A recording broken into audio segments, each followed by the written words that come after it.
a 16-year-old kid, you know, trying to get on and I was giving him his advice. Yeah. And he finally wound up caught on with Digital Underground, and that's where I mean, they're the original West Coast in the hip hop.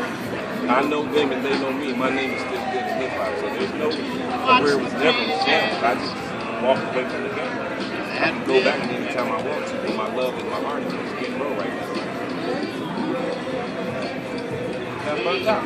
You know, if I've been doing that since, you know, the early 80s, you know, we're talking about, I got 30 years career.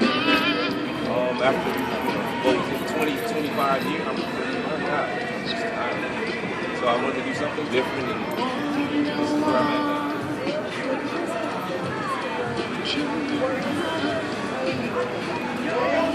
I didn't know anybody when I first moved here. I didn't know anything about homelessness. I didn't know anything about Skid Row, but I knew I wanted to help. And so originally my mindset was, you know, since I come from the entertainment industry and I know how to put $1 million deal together, it's real simple. Let me just connect some dots and help the people, and then I can go on with my life. But I didn't realize that it was going to require a lot more of my time and effort to actually make a difference here in the community. And so, again, 9 years later, we're still here, we're building.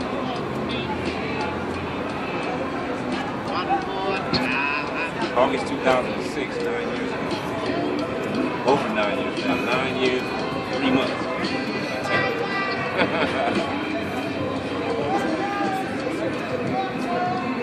Well, the first thing I came down here, I was on the street, I was homeless.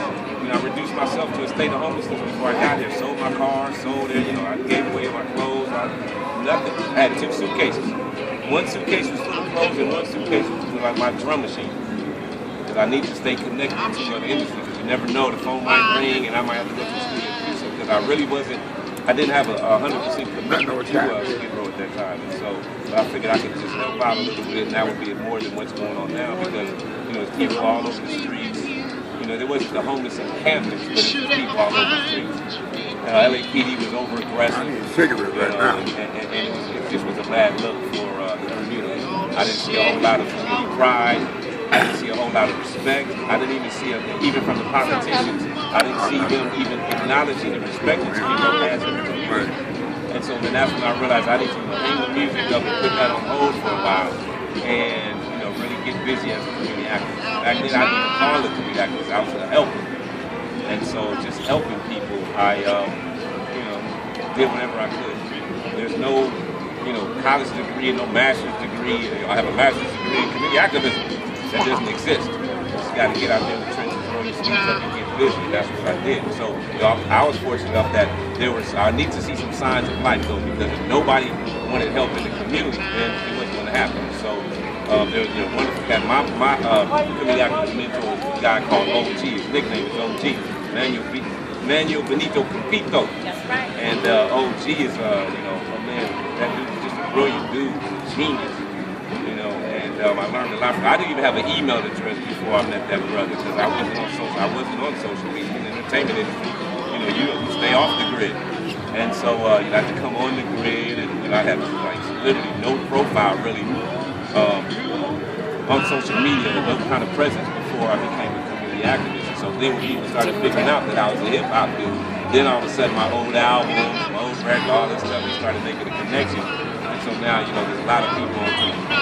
You know, whether it's email, whether it's Facebook, whether it's on Twitter, whatever it is, it's thousands of people. I got even some of my hip-hop friends around the world that are, you know, cheering for me, pulling for the community, and respecting everything that we'll be doing in Skid Row. So we made some positive progress. We still got some more work to do, but, you know, we're moving in the right direction.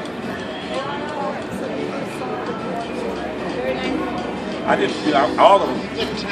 You know, you want to make change. You don't just like say like an engine. If you want to overhaul an engine, and you need a complete overhaul. You don't just say, oh, I'm gonna just deal with the carburetor. Oh, I'm gonna deal with the alternator. Like, complete overhaul is everything. So, in the sense of an alphabet, you know, 26 letters alphabet, we were gonna touch all 26 letters. And whether we get instant response, instant gratification in terms of creating the necessary solutions immediately, or we were going to eventually touch all 26, and over time, you know, multiple times, we would eventually hit the the desired results. So we're still in the process of touching the different alphabets and alphabet in terms of issues. I haven't counted them. I don't know if there's 26 issues at Skid Row. We touched on more than that. Everything from the lack of family housing in Skid Row, the lack of resources, the lack of economic development, the way the LEP's policies are, the way the LEP's tactics are, the way the government talks about Skid Row. So we're talking about local level, state level, and the federal level. So I can go on and on and on. But we've pretty much done everything we could with zero funding, zero resources, just to come in and try to make a difference and lead by example. It's most important.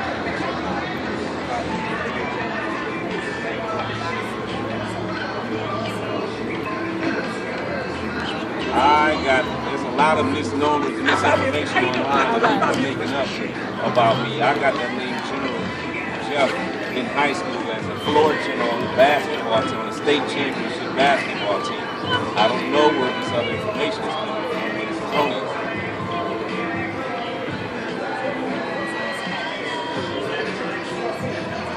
I take care of security. I do everything it takes. I can't cook, so don't expect me to get in the kitchen to cook nothing. I can barely feed myself, so I can't feed thousands. So I respect those that do. I've never been in the military. The nickname is General Jeff. Oh, I'm not old enough to be in the military. So, there's things I can do, I do them well. The things I can't do, I won't even try. Brother can't swim. You see me in the jacuzzi all day long, but the pool, I'm not doing it. Can't swim. So I defer to Michael Phelps or whoever else is, good in the pool. But as far as community activism, I feel like I've learned and acquired the knowledge to be very effective, combined with my past experience from the entertainment industry, and then just my upbringing. My mama raised me to be a respectful young man, to be a proud black man, and to be a decent human being at all times.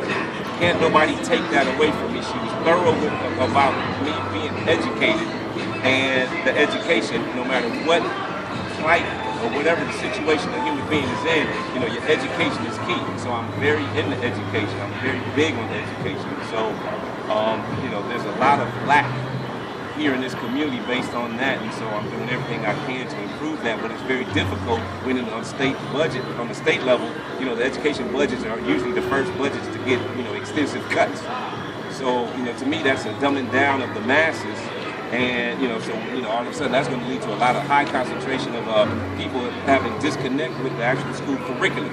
So I'm not just trying to keep people to graduate from school. We're trying to change the school curriculum to the point where it actually is more relative to the needs of the people. Sure, I can remember right now George Washington chopped down a cherry tree. How is that going to help me survive in life?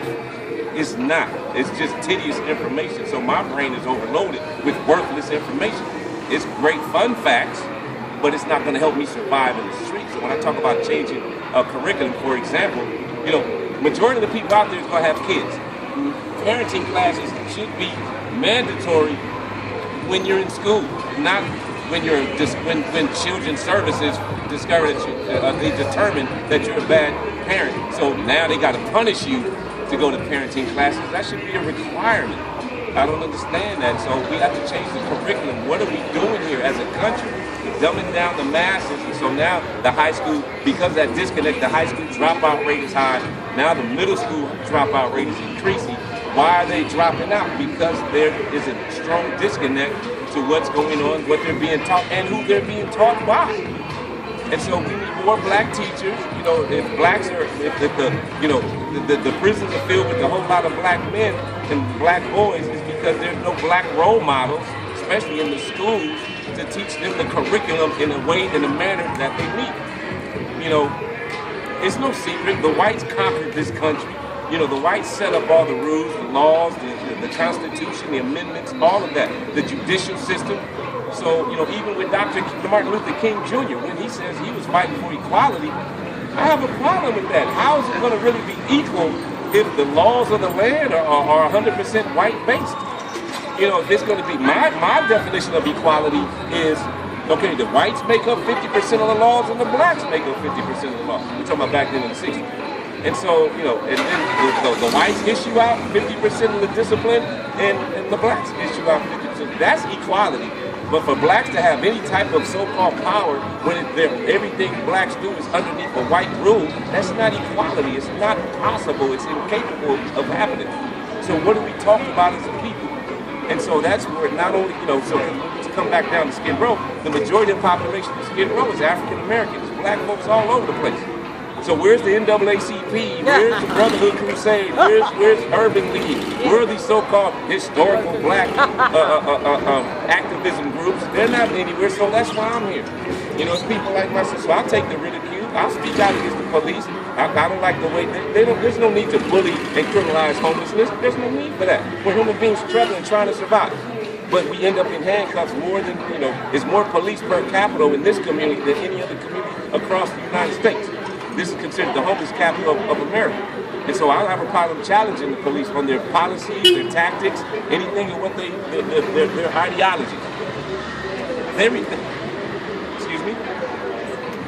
Have they ever? Oh, absolutely. They even called me a drug dealer. They threw drugs. Yes, sir. All of that, exactly, brother. And so they arrested me, called me a drug dealer. They still call me a drug dealer. I just got accused of being a drug dealer yesterday that I saw online by somebody that's, listening to their rhetoric. And so, then come to find out, they arrested me one day right down the other end of this block. And said, because somebody was standing around me and there was a drug sale or alleged drug sale or something. They threw me in handcuffs too, like I was the lookout or I was involved, the kingpin. I don't know. You would have to ask them. But then I had to go on trial for that and defend my name and my honor and my reputation. And so I didn't offer any evidence. I didn't offer any witnesses. I didn't even testify. We did nothing. LAPD did all the talking. I went out and hired Johnny Cochran's law firm. And, by the way, I'm still paying them to this day on a monthly budget. So I have to get to every month. It's like I get some money in. Do I eat or do I pay my lawyers?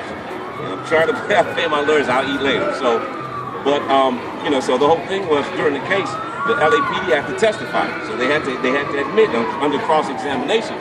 They had a sting operation. It was a whole complete waste of taxpayers' resources. They put a sting operation. They had officers on rooftops with binoculars, officers on other rooftops with video cameras. They had the whole scene was surrounded. It was staged. And so at the end of all of them, they testified. They had sergeants, 17-year veterans, military guys. I mean, they lined it all up, officer after officer after officer, condemning me for how much of a problem for this community I am. And that's only because I'm outspoken. Let's be clear, I'm not selling drugs, I don't hold drugs, I don't do drugs, I don't hide drugs. Folks in the community don't even pass me nothing because I'm not nothing. And some folks, smoke weed, and I'm a cancer survivor. I qualify every type of medical weed card known to man. I don't smoke weed, it's done. I don't do drugs. And so at the end of all of that, again, I didn't testify, I didn't offer any evidence, and the jury voted 11-1 in my favor, and I said nothing because they knew the LAPD. That case, it was bogus, it was frivolous, and it was a complete waste of everybody's time. And the only reason why I didn't get a unanimous decision in my favor was because there was after the sentencing, find out that there was this one die-hard LAPD jurist, and he regarded as, if LAPD said it must be true. He wasn't trying to listen to the evidence because it didn't make sense. And so, so then so this aura is out there in the air that I'm somehow connected to what's bad in this community. That's the furthest thing from the truth. And so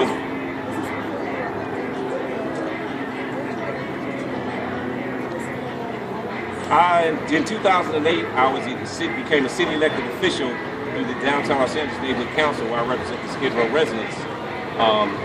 From 2000, thank you, brother. In 2008 to 2014. From 2013 to 2015, I became a state-appointed official through the California State Department of Public Health and the Office of Health Equities Advisory Board. And just 2 months ago, I became an LA County appointed official through the Mental Health Commission. I'm on the Los Angeles Health Agency Integration Advisory Board. And what that is the LA County is going to consolidate the Department of Mental Health, Department of Public Health, and Department of Health Service all under one health agency, the parent company. And I'm on the advisory board of the parent company. And so through that, of the 8 directives, One of the directives specifically on homelessness. And so I'm going to, dig deep into that because that's my field of expertise. While I'm going to look into the other issues as well. But through that appointment, we're going to change curriculums and systems and philosophical infrastructure in terms of what homelessness is, who's homelessness, who's controlling the funding, and all of that, and what solutions are actually necessary. So there's a lot of work ahead, but we have the experience now where we can officially claim to be experts in homelessness, and we're going to do as such. And so the community is pulling for me. There's no way I can afford to do anything illegal. And so through that, we're going to do what we have to do to improve this community. The arrest case happened in 2013. So that's... Yeah, because they want to discredit me because I'm outspoken against him. I'm comfortably outspoken against the Los Angeles Police Department and many other law enforcement agencies that across this nation are killing black people, unarmed black people, mentally ill black people, that we fit the description, right here in this community. As a matter of fact, earlier this year, on March 1st, right around the corner from here, Brother Africa was killed, Charlie Canane. And, so I was excuse me? Los Angeles Police Department killed him right around the corner. And so when the LAPD Chief Charlie Beck came out and instantly justified the officer's shooting. But as months and months went by, we finally got a hold of the autopsy in August and come to find out he got shot 6 times. And of the 6 times that he got shot, there were 2 muzzle shots, meaning that the gun went to his flesh. And one was in the chest and one was in the heart.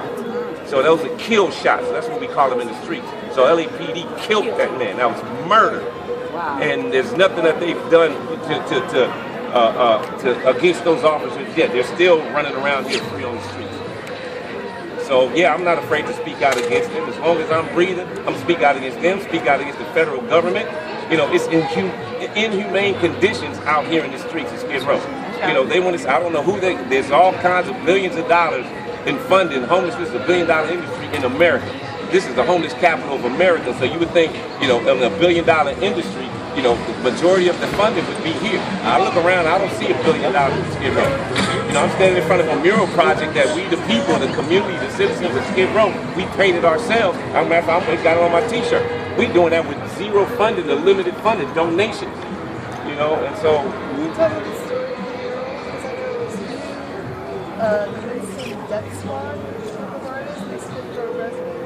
Yeah, sure, absolutely. Why you decided to do this? It started off years ago. I had a street sign. You have an ally that worked at the DOT, and they have a fundraising program where they actually, raise money for worthy causes.